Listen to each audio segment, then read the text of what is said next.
Good morning student. बाल साधना शिक्षण संस्थान की ऑनलाइन क्लासेस में आपका स्वागत है। कल वाले वीडियो में अपन ने डिस्कस किया था डी ब्लॉक एलिमेंट जो हैं उनकी पहली सीरीज है 3D सीरीज। 3D सीरीज की सामान्य प्रवृत्तियां, सामान्य गुण धर्मों के बारे में देखा था कि 3D सीरीज में बाएं से दाएं जाने पर ये जो गुण हैं इनमें क्या क्या चेंजेस आते हैं। अपन ने देखा था परमाणुवीय आकार या परमाणुवीय त्रिज्या, उसमें क्या चेंजेस आता है और आयनिक त्रिज्या में क्या चेंजेस आता है। दूसरा अपन ने देखा था धात्विक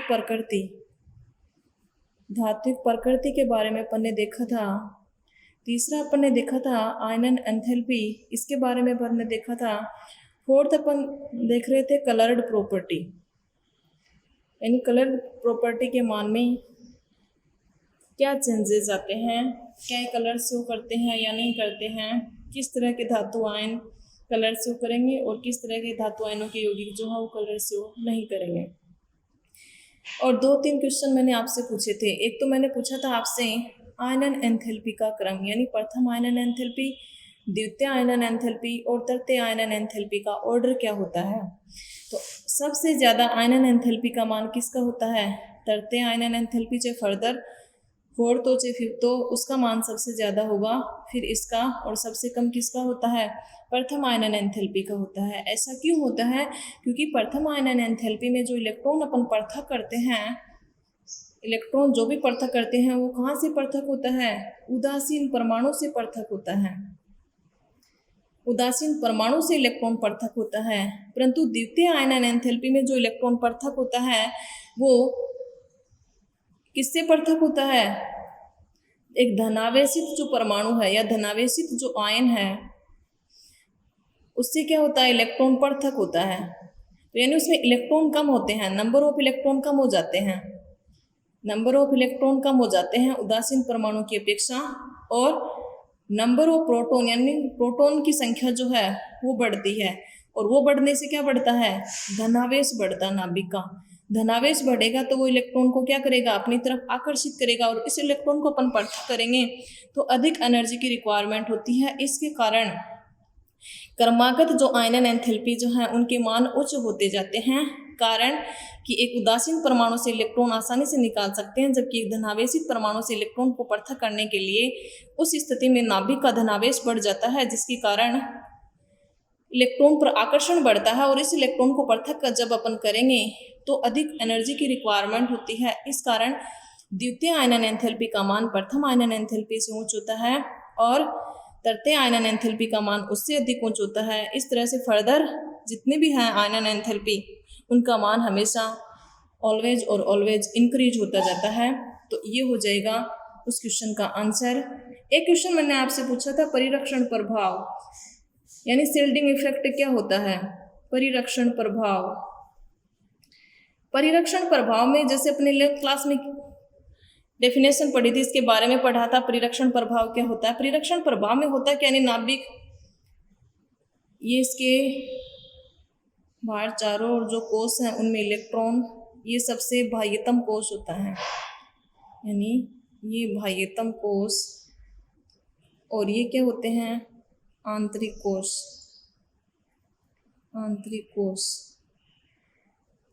अब क्या होता है, यानी आंतरिक कोश के इलेक्ट्रॉनों के द्वारा, यानी जो ये एक कोश में बार बार इलेक्ट्रॉन की पुनरावृत्ति होती है, आंतरिक कोश में जब इलेक्ट्रॉन बढ़ जाते हैं तो उस स्थिति में क्या होता है कि आंतरिक कोश के इलेक्ट्रॉन जो है नाभिक के आकर्षण बल को, यानी नाभिक जो अपना बाह्यतम कोश के इलेक्ट्रॉन पर आकर्षण लगाता है ना, तो आंतरिक कोश के इलेक्ट्रॉन जो है वो इसके आवेश को क्या कर लेते हैं, परिरक्षित कर लेते हैं या आवृत कर लेते हैं, जिसके नाभिक का आकर्षण इन इलेक्ट्रॉनों पर ही लग पाता है, बाह्यतम कोश के इलेक्ट्रॉनों पर आकर्षण नहीं लग पाता है। इस स्थिति में आंतरिक कोश और बाह्यतम कोश के इलेक्ट्रॉनों के मध्य कौन सा फोर्स कार्यरत होता है, प्रतिकर्षण बल कार्यरत होता है। तो बाह्यतम कोश पे यानी इलेक्ट्रॉनों पर नाभिक का इतना आकर्षण नहीं लग पाता, क्योंकि आंतरिक कोश के इलेक्ट्रॉनों द्वारा नाभिक का जो चार्ज है, आवेश है, उसको यानी परिरक्षित कर लिया जाता है। तो इस कारण ढक लिया जाता है या परिरक्षित कर लिया जाता है, एक ही बात है। इसी कारण इस प्रभाव को नाम दिया था परिरक्षण प्रभाव। इस कारण बाह्यतम कोश के इलेक्ट्रॉन और आंतरिक कोश के जो इलेक्ट्रॉन है इनके मध्य प्रतिकर्षण बल कार्यरत होता है, जिसके फलस्वरूप परमाणु का आकार क्या हो जाता है, इंक्रीज हो जाता है। तो यही कारण था कि 3D सीरीज में बाएं से दाएं जाने पर अंत में आकार में आंशिक रूप से वृद्धि होती है। किसके कारण? परिरक्षण प्रभाव के कारण, कि आंतरिक कोश और बाह्यतम कोश के इलेक्ट्रॉनों के मध्य प्रतिकर्षण बल कार्यरत होता है, क्योंकि आंतरिक कोश के इलेक्ट्रॉन नाभिक के आवेश को क्या कर लेते हैं, परिरक्षित, जिससे नाभिक का जो नाभिकीय आवेश है, नाभिक का जो आकर्षण है बाह्यतम इलेक्ट्रॉन पर इतना प्रभावी नहीं हो पाता है। तो ये तो था इसका आंसर। एक मैंने आपसे पूछा था कॉपर एंड क्रोमियम, इनकी द्वितीय आयनन एंथैल्पी के मान उच्च होते हैं। अब दोनों की द्वितीय आयनन एंथैल्पी है, एक का यदि पूछता कि कॉपर की प्रथम आयनन एंथैल्पी का मान, द्वितीय आयनन एंथैल्पी का मान इनमें से कौन सा उच्च होता है और क्यों, तब तो अपन वैसे कर देते कि प्रथम द्वितीय आयनन एंथैल्पी का मान हमेशा उच्च होता है, क्योंकि प्रथम में तो किससे निकलता है, उदासीन परमाणु से इलेक्ट्रॉन निकलता है, जबकि द्वितीय में जो इलेक्ट्रॉन निकलता है वो किससे निकलता है, धनावेशित आयन से निकलता है। तो यहाँ पर देखिए कॉपर इलेक्ट्रॉनिक विन्यास क्या होता है, आर्गन 3d10 4s2 होता है। क्रोमियम का क्या होता है, आर्गन 3d5 4s1 होता है, यानी एक इलेक्ट्रॉन तो निकाल दिया।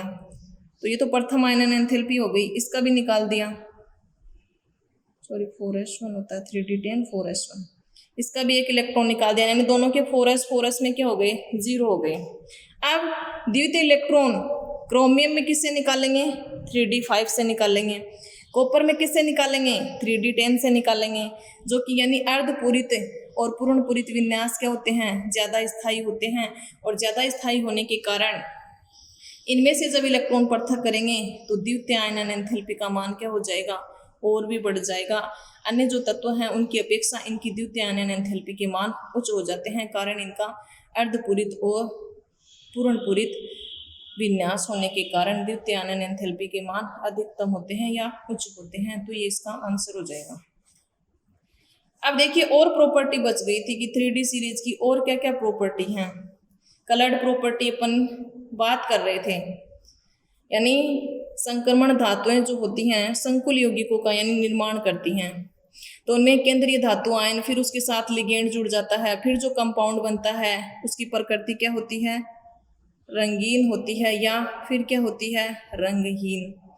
अब रंगीन होगी, रंगीन कब होगी, जब उसके डी में क्या पाए जाएंगे, अयुग्मित इलेक्ट्रॉन, क्योंकि अयुग्मित इलेक्ट्रॉन जब होंगे तो अपन ने देखा था कि जब केंद्रीय धातु आयन के डी कक्षक के पास कोई लिगेंड जब आता है तो उस स्थिति में डी के जो 5 कक्षक हैं उनका क्या हो जाता है, विपाटन हो जाता है।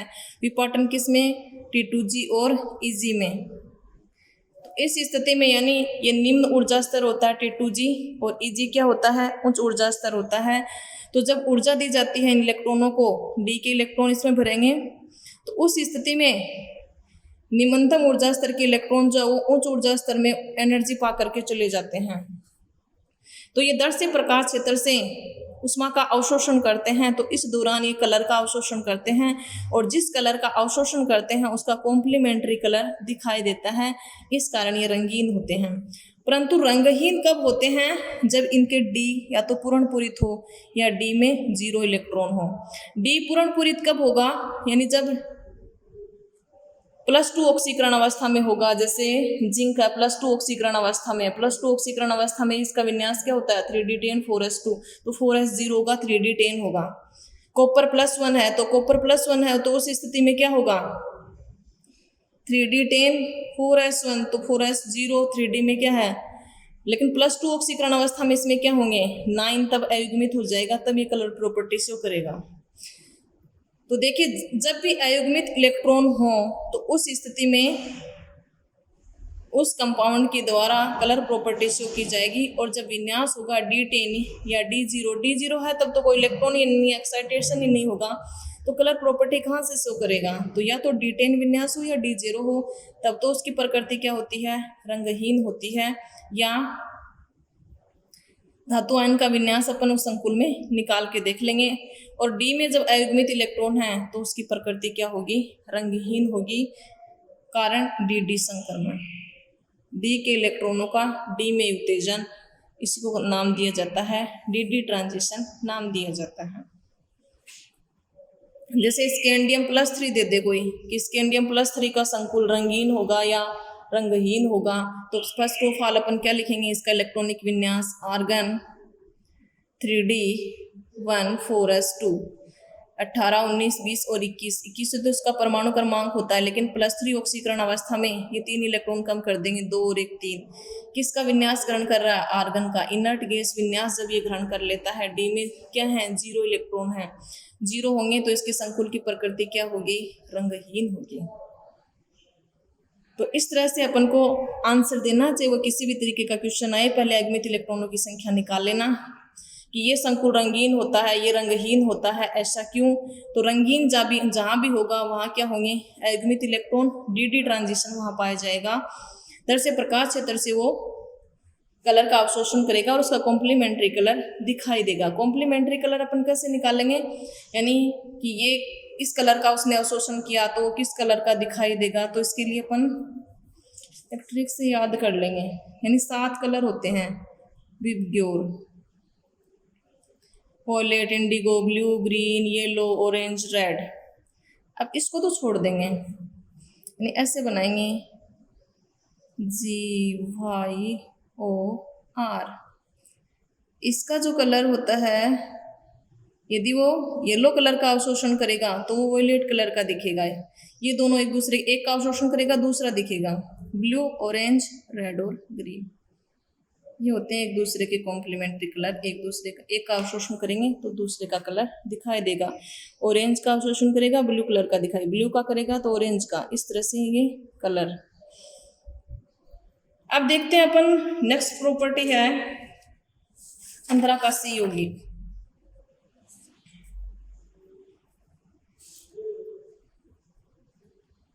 इंटरेस्टियल कंपाउंड, अंतराकाशीय यौगिक, यानी डी ब्लॉक के तत्व जो हैं वो अंतराकाशीय यौगिकों का निर्माण करते हैं। अंतराकाशीय यौगिकों का कैसे, कि संक्रमण धातुओं के क्रिस्टल में ये क्या करते हैं, परमाणु जो हैं, यानी जब ये क्रिस्टल का फॉर्मेशन करेंगे तो धातु जो वो पास पास में अरेंज हो जाती हैं और अरेंज होकर के क्रिस्टल का फॉर्मेशन कर लेती हैं। तो इस दौरान इनके मध्य क्या हो जाते हैं, छोटे छोटे छिद्र रह जाते हैं, और इन्हीं छिद्रों को क्या कहा जाता है, अंतराकाश कहा जाता है। और इन अंतराकाशों में अधातु परमाणु जैसे हाइड्रोजन है, नाइट्रोजन है, कार्बन, ये आकर के इंटर हो जाते हैं। तो उस स्थिति में क्या होता है, जो यौगिक बनता है, यानी धात्विक परमाणु अपने क्रिस्टल में क्या है, पास पास अरेंज है, तो उनके बीच में क्या हो गया, स्पेस हो गया, इंटरेस्टियल स्पेस या अंतराकाशीय अवकाश बन जाता है। उस स्थिति में अधातु के जो परमाणु हैं, जिनका आकार छोटा होता है, हाइड्रोजन है, नाइट्रोजन है, कार्बन है, ये आकर के इनमें इंटर हो जाते हैं। तो इस दौरान पूरे क्रिस्टल या यौगिक का जो फॉर्मेशन होता है उसको क्या कहा जाता है, अंतराकाशीय यौगिक कहा जाता है।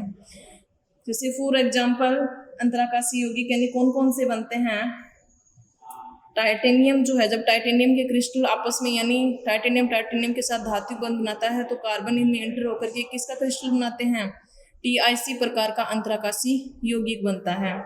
और क्या बनता है, यानी आयरन जो है वो Fe3H बनाता है, मैंगनीज जो है Mn4n प्रकार के अंतराकाशीय यौगिक इसके एग्जाम्पल हो जाएंगे। तो ये हो जाएंगे अंतराकाशीय यौगिकों के उदाहरण।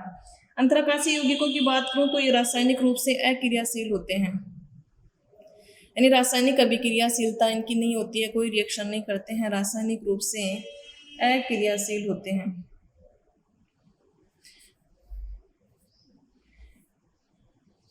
चालकता की यदि बात करूं तो ये धारा के प्रति चालक होते हैं, यानी ये सुचालक होते हैं। अब अंतराकाशीय यौगिकों की प्रॉपर्टी की बात करूं तो यानी ये क्या होते हैं, मजबूत होते हैं। मजबूत होने के कारण यानी ये कठोर होते हैं। कठोर होने के कारण इनके मेल्टिंग पॉइंट और बॉइलिंग पॉइंट के मान क्या होते हैं, उच्च होते हैं। तो ये हो जाएंगे अंतराकाशीय यौगिक। अंतराकाशीय यौगिक के उदाहरण इंपॉर्टेंट हैं। या अंतराकाशीय यौगिक किसे कहते हैं, तो संक्रमण धातुओं के क्रिस्टल में परमाणुओं के निकटतम रूप से व्यवस्थित होने के बाद उनमें छिद्र शेष रह जाते हैं। इन छिद्रों में अधातु परमाणु जैसे हाइड्रोजन, नाइट्रोजन और कार्बन आकर के एंटर हो जाते हैं। तो इस प्रकार निर्मित यौगिक क्या कहलाते हैं, अंतराकाशीय यौगिक कहलाते हैं। अंतराकाशीय यौगिक के ये 3 एग्जाम्पल रासायनिक रूप से अक्रियाशील होते हैं, विद्युत के सुचालक होते हैं, मजबूत और कठोर होते हैं। इनके कारण, कठोरता के कारण इनके बॉइलिंग पॉइंट और मेल्टिंग पॉइंट के मान क्या होते हैं, उच्च होते हैं। अगली प्रॉपर्टी है मिश्र धातुओं का निर्माण। मिश्र धातु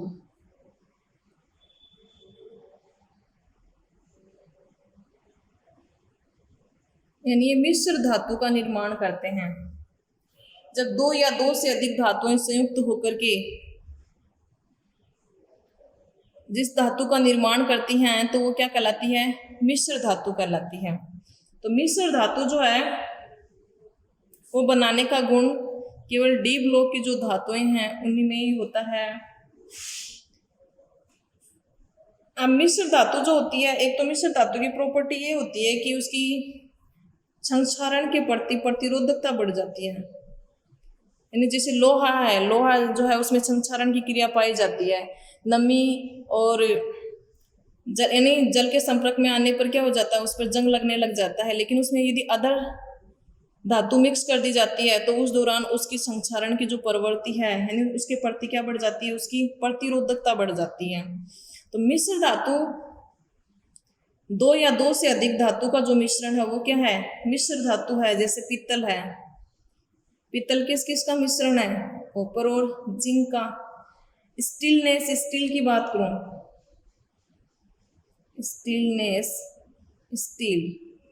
स्टीलनेस स्टील किसका मिश्रण है, आयरन, क्रोमियम और निकल। इन 3 धातुओं का मिश्रण क्या होता है, स्टीलनेस स्टील होता है। कॉपर और टिन होता है कांसा का। तो ये सारी की सारी जो हैं वो किसकी हैं, डी ब्लॉक की धातु हैं। और डी ब्लॉक की धातुएं किसका निर्माण करती हैं, मिश्र धातुओं का निर्माण करती हैं। तो ये हो गया मिश्र धातु। स्टीलनेस स्टील जो है ये आपको याद करना है। आयरन, क्रोमियम और निकल का जो मिश्रण है वो क्या बनाता है, स्टीलनेस स्टील बनाता है। अब देखिए संकुल यौगिकों का बनना, यानी डी ब्लॉक की धातुएं जो होती हैं वो कॉम्प्लेक्स कंपाउंड का फॉर्मेशन भी करती हैं। अगली प्रॉपर्टी है संकुल यौगिक का फॉर्मेशन। संकुल यौगिक बनाती हैं, यानी इसमें क्या होता है कि संक्रमण धातु में संकुल आयन जो हैं या संकुल यौगिक बनाने की प्रवृत्ति पाई जाती है। इसमें यानी धनायन का आकार छोटा होता है। कारण है कि इसमें एक तो एक परिवर्तनशील ऑक्सीकरण अवस्था प्रदर्शित करती हैं। डी ब्लॉक की धातुएं जो होती हैं वो परिवर्तनशील ऑक्सीडेशन स्टेट शो करती हैं। एक इनमें डी में अयुग्मित इलेक्ट्रॉन पाए जाते हैं।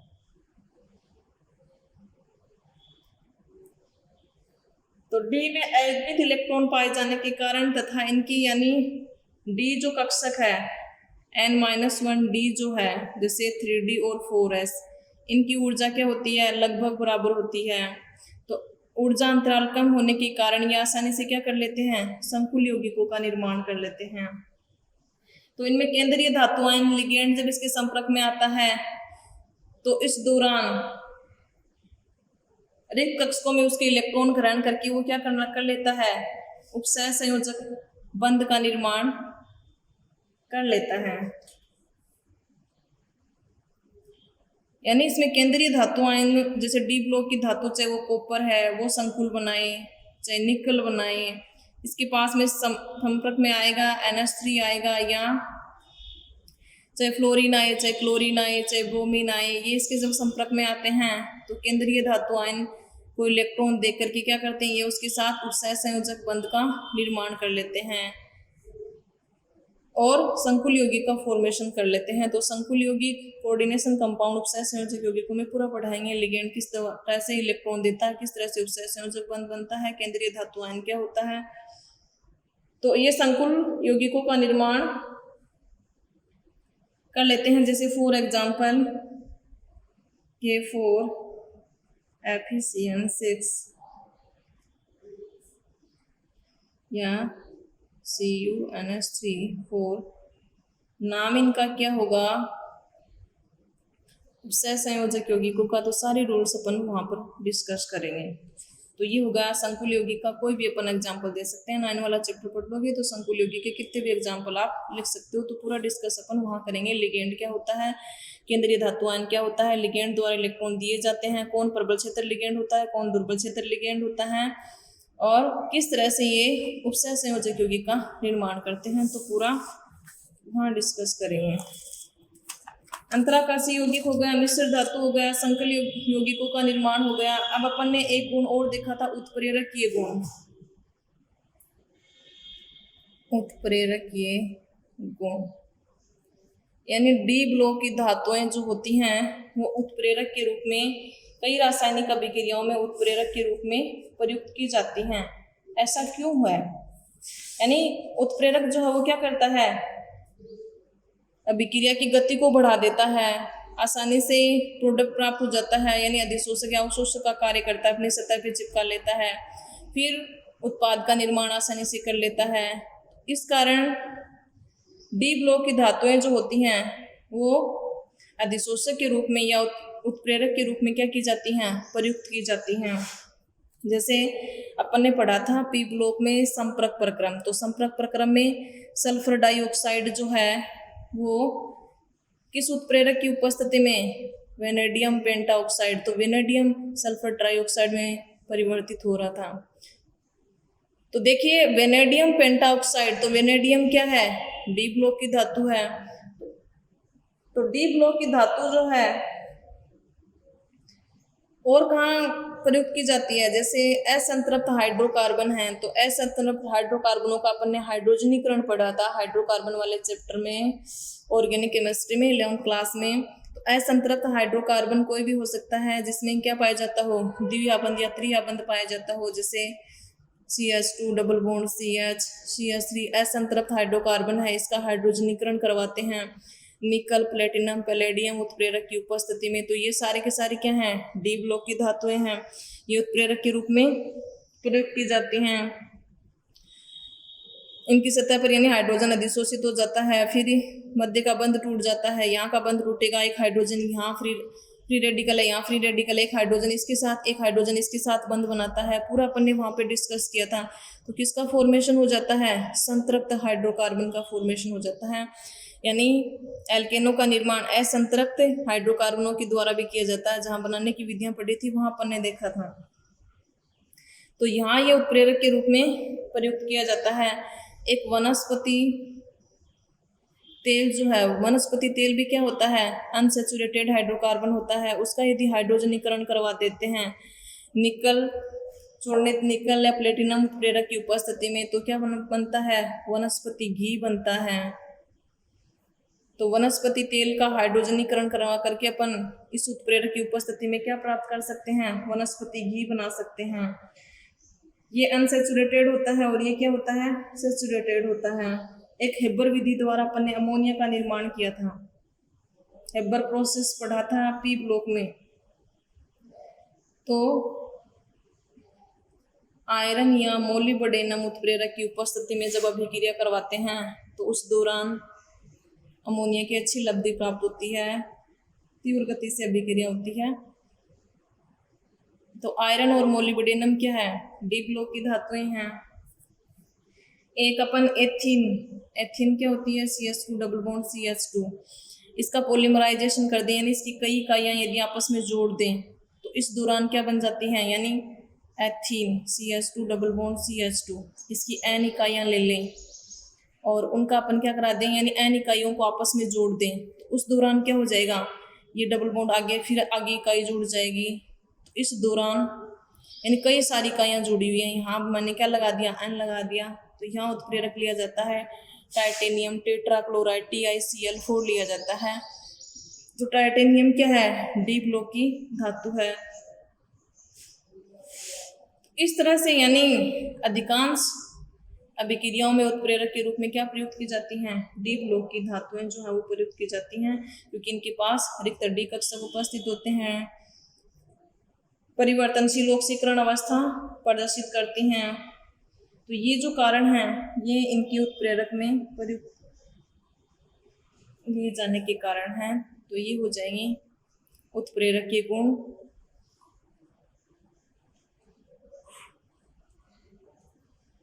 आज की वीडियो में इतना ही, बाकी एक दो प्रॉपर्टी और बच गई है, वो नेक्स्ट वाले वीडियो में। Thank you.